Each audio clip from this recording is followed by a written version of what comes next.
Video kali ini cocok banget untuk orang-orang yang belum tahu mengapa orang beragama Islam kok banyak yang goblok dan tertinggal.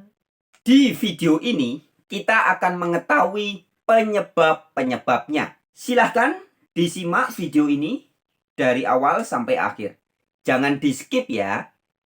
Halo sobat-sobat semuanya, jumpa lagi di channel Warta Kabar Baik.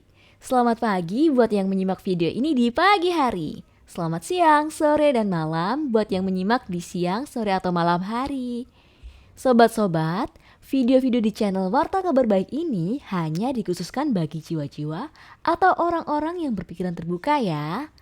Bagi yang tidak berpikiran terbuka, skip aja deh. Oke, terima kasih semuanya. Jangan lupa subscribe, like, komen, dan share ya. Sampurasun, Rahayu Sakung Dumadi. Semoga segala makhluk berbahagia. Namo Buddhaya. Om Swastiastu. Oke teman-teman, dimanapun berada, pada video kali ini kita akan membahas mengapa banyak orang yang beragama Islam kok goblok dan tertinggal.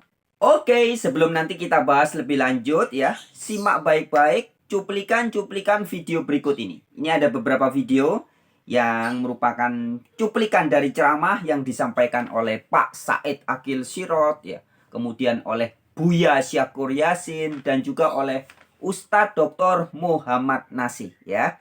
Dan nanti di akhir videonya ya, saya juga akan sampaikan sebuah cuplikan yang sangat mantap disampaikan oleh Gus Muwafiq. Nah, ada edukasi yang sangat bagus disampaikan oleh Gus Muwafiq ya, tentang orang-orang Islam itu kok banyak yang terbelakang dan goblok ya. Jadi teman-teman silakan simak video ini sampai akhir. Jangan di-skip ya. Oke, demikian. Contoh, supaya jangan kaget, cepet contoh, supaya jangan kaget. Negara Afghanistan, dengar, suka lihat di TV, lihat berita, 100% Muslim.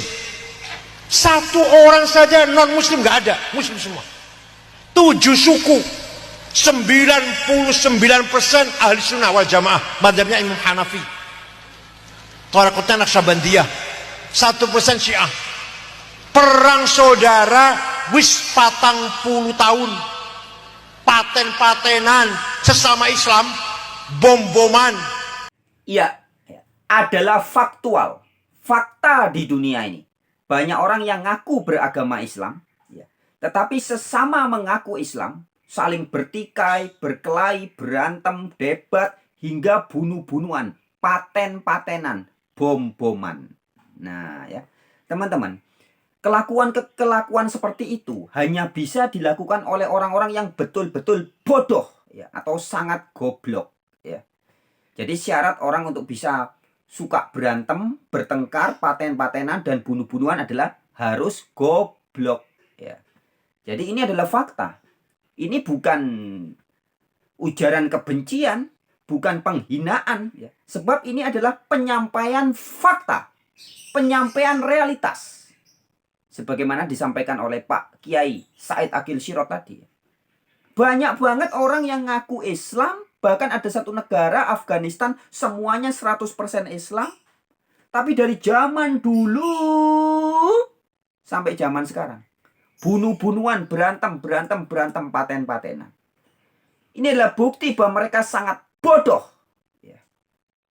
Oke, kita sekarang simak edukasi yang disampaikan juga oleh Guru Gembul ya. Tapi sebelumnya nanti kita simak Guru Gembul, kita simak dulu cuplikan video dari Buya Syakur Yasin. Demikian. Itu laula daf'allahi nasa. Kamu ini bodoh, kamu ini terbelakang, kamu ini tukang gulet. Ya, apa yang kau banggakan? Bertengkar, goblok, terbelakang. Kok merasa paling hebat sendiri? Gimana sih? Nggak paham-paham. Ya, tegas ya. Dengan terus terang, blak-blakan, bloko suto ya. Tanpa tedeng aling-aling, tanpa basa-basi ya.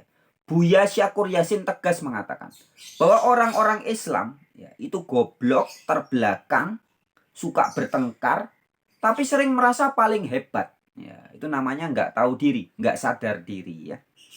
Nah teman-teman, itu disampaikan Buya Syakur Yasin. Dan sekarang kita akan menyimak edukasi yang sangat bagus ya, disampaikan oleh Guru Gembul ya. Guru Gembul menyampaikan mengapa di dalam sekolah-sekolah Islam, ini dia bandingkan dengan sekolah Kristen ya. Mengapa orang-orang di anak-anak didik di sekolah-sekolah Islam itu juga terbelakang ya. Oke, simak baik-baik.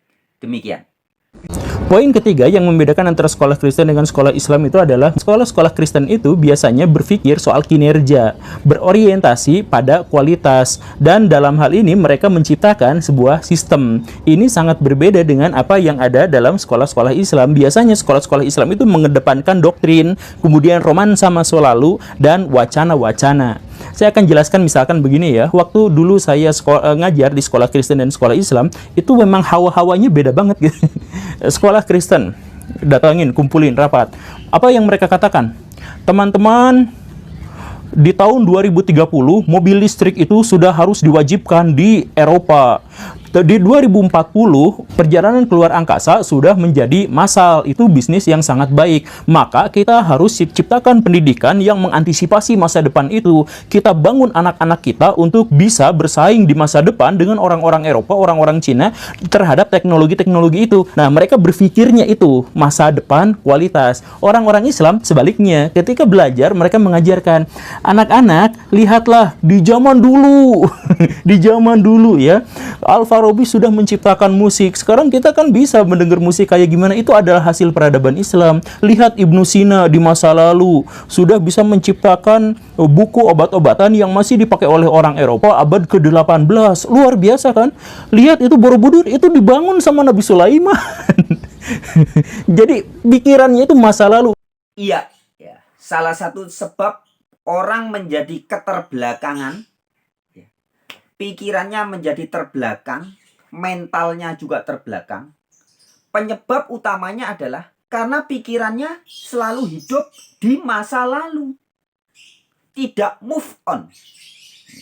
Hidup yang benar itu kan harusnya di saat ini, teman-teman. Hari ini, saat ini.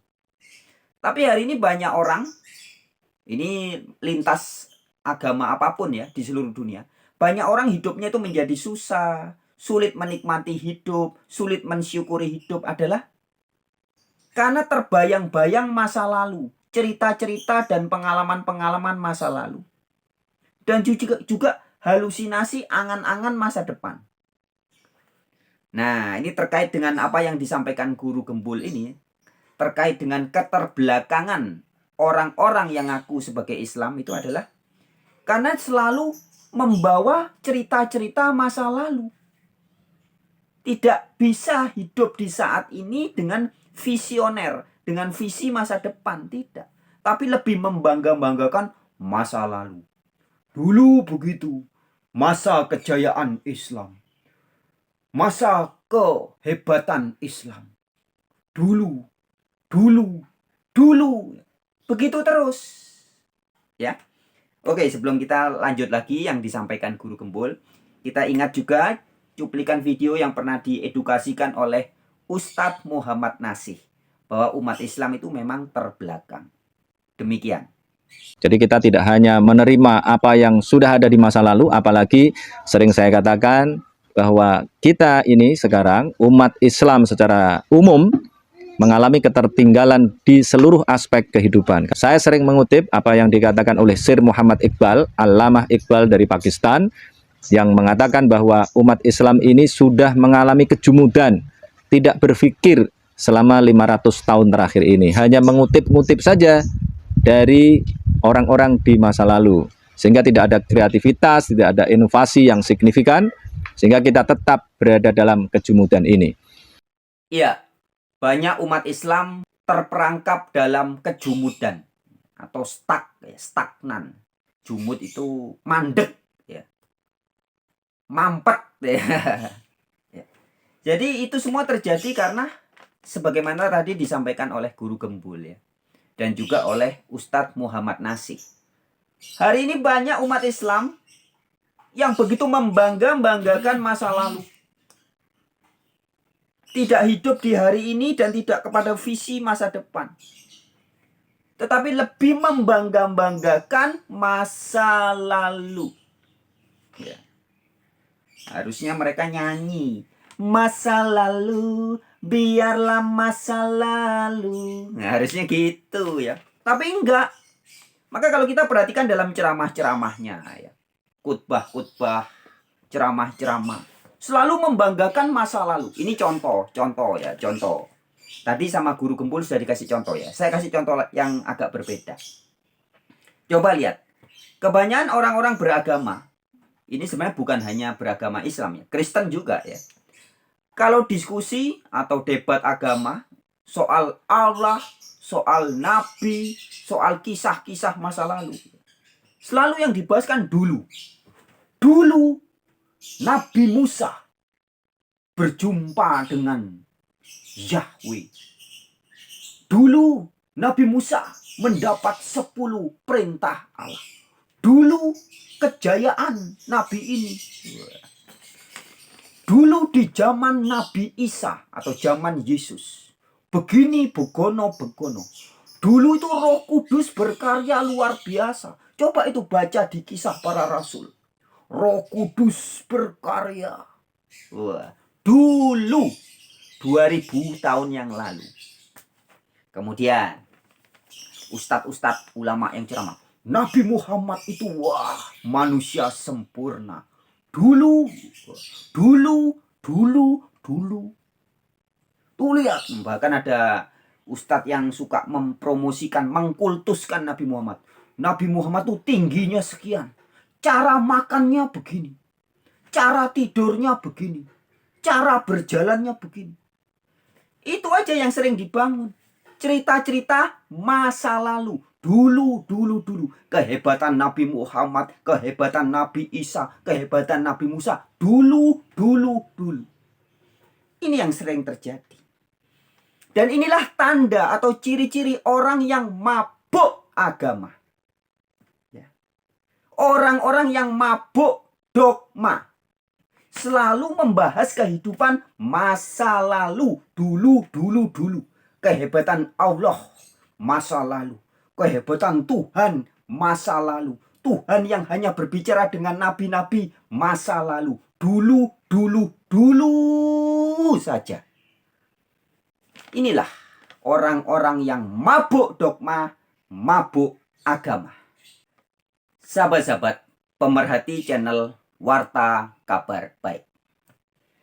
Teman-teman, harusnya ya, kalau orang tidak mabuk dogma, tidak mabuk agama, para spiritualis sejati atau agamawan yang asli ya, itu harusnya bicara tentang Allah atau tentang Sang Pencipta atau Tuhan. Itu harus menceritakan pengalaman-pengalaman pribadinya. Boleh sekali-kali membahas dulu zaman Nabi Nuh, dulu zaman Nabi Adam, dulu zaman Nabi Muhammad, dulu zaman Nabi Musa, dulu zaman Nabi Yesus. Boleh sekali-kali. Tapi jangan sering-sering. Harusnya bagaimana? Ya harusnya menceritakan pengalaman pribadi Anda sendiri. Dulu Nabi Musa setiap hari berjumpa atau berkomunikasi dengan Allah. Nabi Muhammad berkomunikasi dengan Allah. Yesus Kristus setiap hari berkomunikasi dengan Allah. Bagaimana dengan Anda, Pak Ustadz, Pak Ulama, Pak Pendeta? Apakah Anda bisa bercerita juga? Hari ini, pagi tadi, saya berkomunikasi dengan Allah. Siang ini saya mendapat petunjuk dari Allah. Hidup saya berubah sejak hari ini. Karena kemarin Allah memberitahu saya begini. Pengalaman pribadi saya bersama Allah setiap hari. Harusnya kan begitu. Iya, Yesus memang hebat. Nabi Muhammad memang hebat. Nabi Musa memang hebat. Nabi Nuh memang hebat. Yosua memang hebat. Si Ono memang hebat. Si itu memang hebat. Tapi itu kan dulu. Bagaimana dengan sekarang? Hidup Anda dan saya hari ini, apakah kita selalu bersama-sama Allah? Atau Allah hanya menjadi ala kadarnya? Allah hanya menjadi konsep masa lalu? Tuhan yang katanya hebat di zaman Nabi Musa, apakah hebat di hari ini di dalam hidup Anda dan saya? Terasa betul-betul hebat. Tuhan yang sama, Roh Kudus yang sama. Roh Kudus yang menuntun Yesus Kristus, Roh Kudus yang menuntun Nabi Muhammad, Roh Kudus yang menuntun Nabi Musa. Apakah hari ini juga adalah Roh Kudus yang sama, yang selalu menuntun kita setiap hari, setiap hari, setiap hari? Atau para ulama, ustadz, dan pendeta hanya cerita masa lalu? Masa lalu, biarlah masa lalu. Tidak move on. Harusnya jika betul Allah itu maha ada, maha hadir, ustadz-ustadz, ulama-ulama, guru-guru agama, pendeta-pendeta menceritakan hadirat Allah yang setiap hari bersama kita, maha ada, tidak pernah tidak ada. Saya tidur bersama Allah. Saya makan bersama Allah. Saya minum bersama Allah. Saya ke kamar mandi, beol, kencing, nonton YouTube, kemana-mana, ke sono, ke sini, menjemput rezeki, memindahkan uang dari kantong orang ke kantong kita, kemudian memindahkan lagi ke kantong orang lain. Semua kita lakukan bersama-sama Allah. Kan gitu harusnya yang dibicarakan. Bukannya terus membahas masa lalu, dulu. Diceritakan komunikasi antara Nabi Muhammad dengan Allah. Iya, bagaimana dengan komunikasi Anda dengan Allah? Allah yang mana? Yang lebih dekat dari urat leher. Cerita Yesus dulu setiap hari berdoa kepada Allah Bapa. Iya, itu kan Yesus. Bagaimana dengan Anda dan saya? Apakah kita setiap hari juga berkomunikasi dengan Allah Bapa yang kata Yesus, Bapa di dalam aku?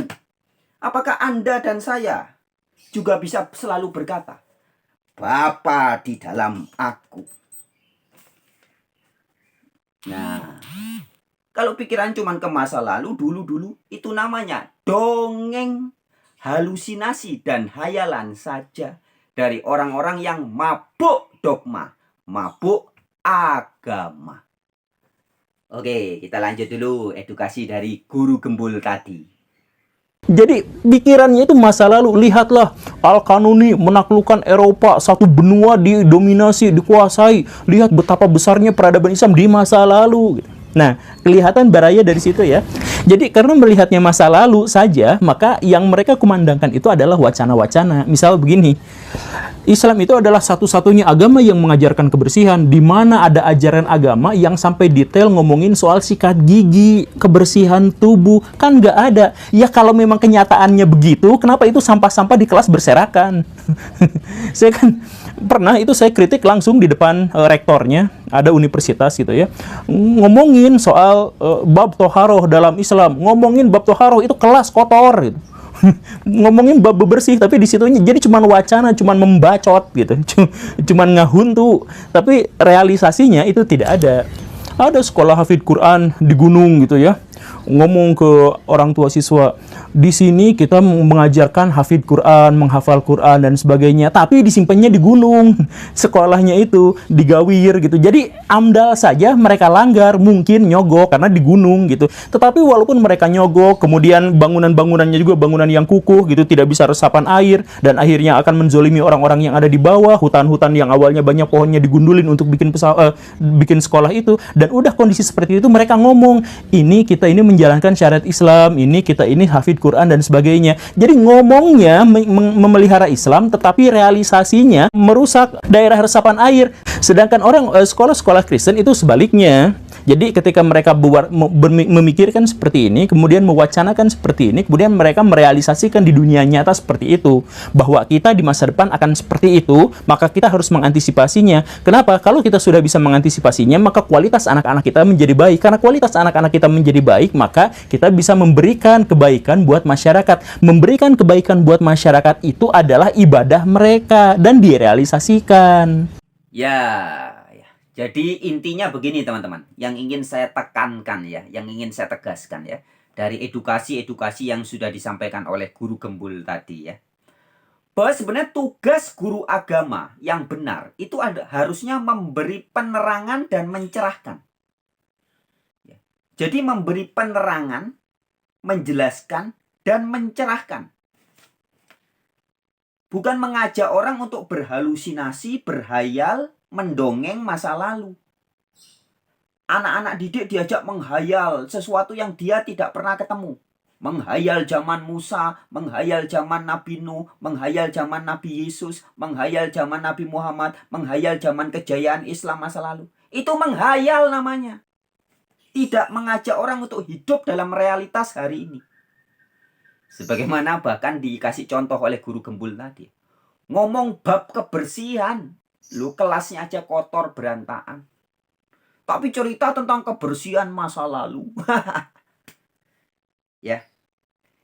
Jadi teman-teman, yang selama ini banyak dilakukan oleh orang-orang yang dianggap atau mereka ngaku sebagai guru-guru agama itu kebanyakan ternyata hanyalah asumsi-asumsi belaka, dugaan-dugaan belaka, framing-framing belaka. Yang tidak lebih daripada apa? Mereka hanyalah pendongeng dan tukang hayal. Oknum-oknum, saya bilang tidak semua ya. Oknum-oknum pendeta, oknum-oknum ulama, oknum-oknum ustadz. Faktanya tidak lebih mereka adalah penghayal, tukang hayal, pendongeng belaka. Inilah kenyataannya. Tugas guru agama yang asli atau guru agama yang benar itu harus memberi penerangan dan mencerahkan. Kenapa begitu?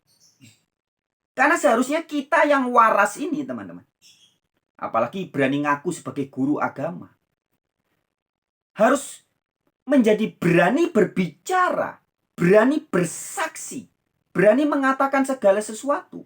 Itu kalau kita dan guru-guru agama itu sudah betul-betul mengalami sendiri. Harus punya data-data dan alat bukti yang akurat. Kalaupun berbicara tentang hal-hal yang pernah terjadi, harus sudah tabayun, meneliti, menyelidiki dengan seksama. Baru boleh ngomong. Harus sudah cek and recheck. Dan harus bisa diverifikasi atau bisa dibuktikan tentang apa-apa yang disampaikannya itu. Kalau nggak bisa, ya berarti dongeng, asumsi, hayalan. Jadi guru-guru agama nggak boleh kalau taunya cuman dari ceritanya belaka. Katanya belaka.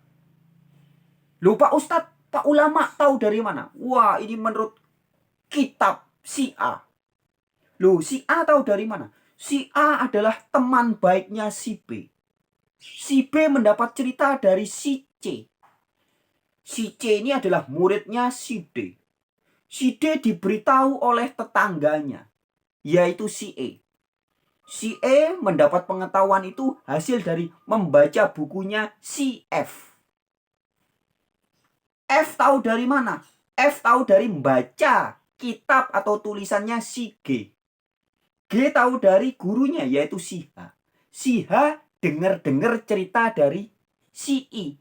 I dari J, J dari K, K dari L, L dari M, M dari N, N dari O, O dari P, P dari Q, dan seterusnya. Jadi ini hanya cerita katanya, menurut ono. Kisah dari ono, yang dapat informasi dari ono. Kalau orang Jawa bilangnya, iki jenenge ajaran kulaan, jare. Ajaran atau doktrin yang hanya bermodalkan katanya belaka. Ceritanya belaka. Iku jenenge ilmu kulaan, jare. Dan celakanya, parahnya ya, ilmu atau dogma-dogma yang cuman berdasarkan dari kulaan jari alias ceritanya, katanya itu semua. Lalu dipaksakan, didoktrinkan. Yang cuman asumsi-asumsi dan dugaan-dugaan itu dipaksakan sebagai ini suatu kebenaran. Ini sebuah kebenaran yang harus diimani, yang harus dipercayai oleh publik. Kan parah ini.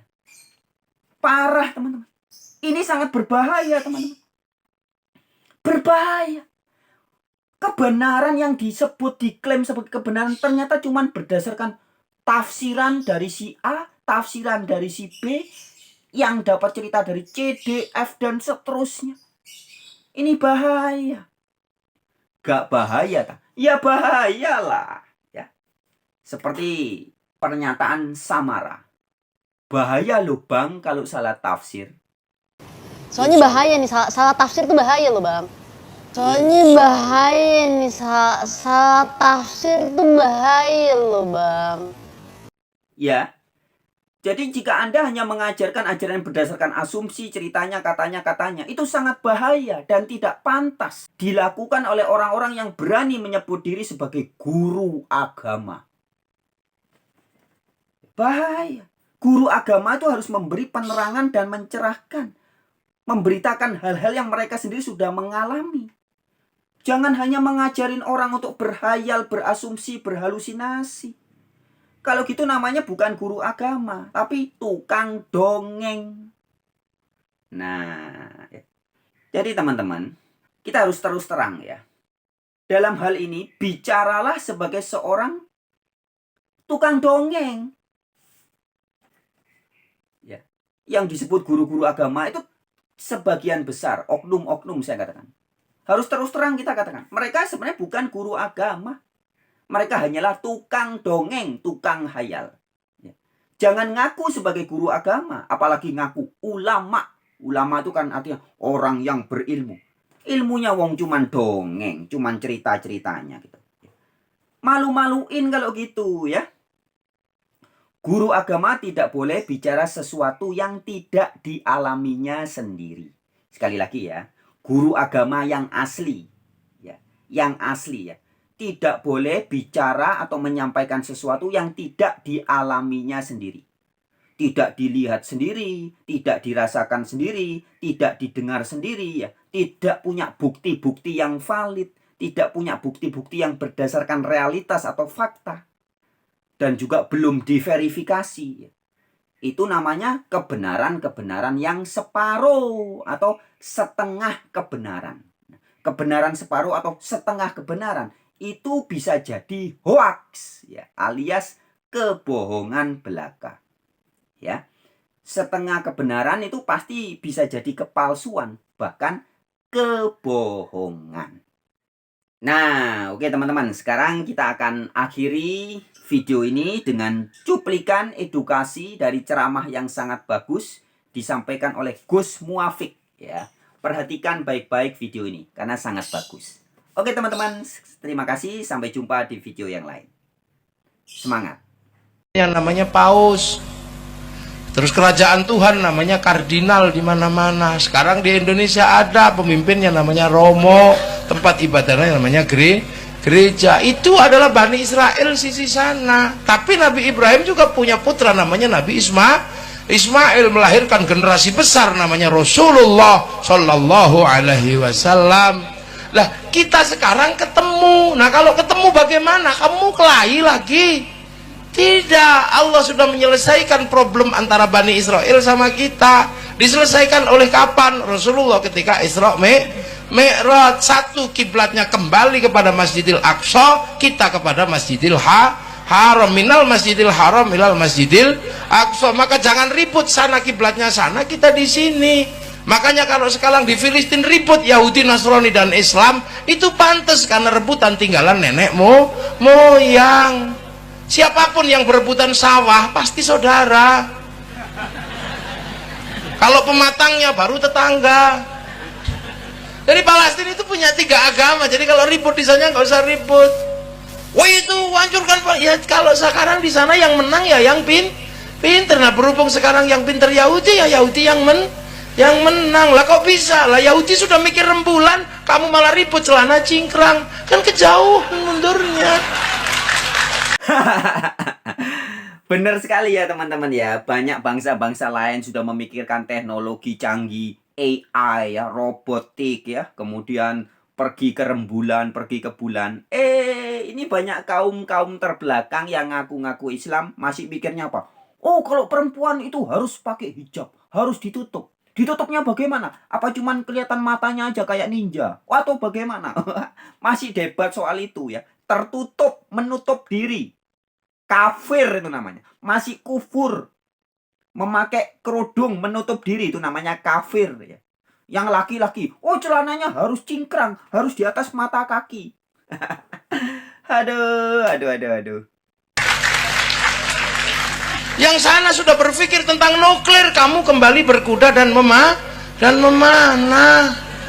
Yang di sana sudah memikirkan bagaimana sistem perdagangan dunia, kamu masih ribut urusan jenggot. Ini kan susah.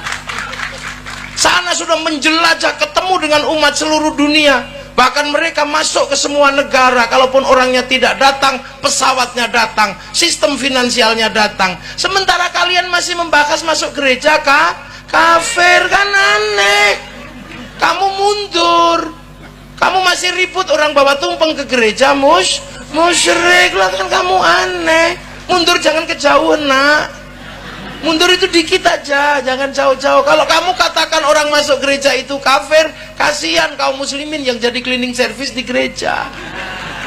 Sudah bukan waktunya. Habib Umar bin Hafid biasa mengucapkan selamat Natal di gereja sana. Padahal setiap hari perang. Kamu kurang yakin dengan kealiman Habib Umar bin Hafid. Kamu masih kurang yakin dengan kemuliaan beliau. Beliau ke gereja, kadang kalau sewaktu sholat masih di gereja, beliau sholat mengambil tempat di sudut gereja. Kok kamu masuk gereja aja kok kafir? Kamu maunya apa? Apakah kamu mau bangsamu ini semakin mundur, agamamu semakin terpuruk? Ini eranya era perbankan, jangan mundur mengharamkan bank. Kasihan umat mati tidak punya jaminan kehidupan untuk bangun industri. Jangan. Tapi itu tidak terjadi di kalangan santri tetap maju. Sesuatu yang sudah dilewatkan oleh para masa lalu menjadi pengingat, dan kita akan terus bergerak ke masa depan. Yang lain mundur bakas jenggot, kita sudah tidak ribut masalah jenggot. Yang lain masih membahas celana cingkrang, kita sudah tidak ribut masalah celana cingkrang. Yang lain masih ribut tentang bunga bank, kita udah nggak ribut karena kaum muslimin nggak bisa pisah dari bank. Kenapa pergi haji pakai bank? Baca Quran butuh bank, karena percetaan Quran utang bank dulu sebelum dibeli sama negara. Nah, kalau kamu nggak suka bunga bank, ya jangan diambil bunganya kalau kamu nggak yakin. Tapi jangan kau haramkan bank, karena bank dibutuhkan oleh kehidupan manusia baru. Ibarat kamu punya istri, kalau cuma mulutnya yang cerewet, ya mulutnya jangan dipakai. Oke teman-teman, sampai jumpa di video-video yang lain ya. Jika Anda merasa video ini perlu untuk dibagikan kepada teman, sahabat, saudara, family, silahkan bagikan. Oke, tetap semangat. Rahayu Sakung Dumadi. Semoga segala makhluk berbahagia.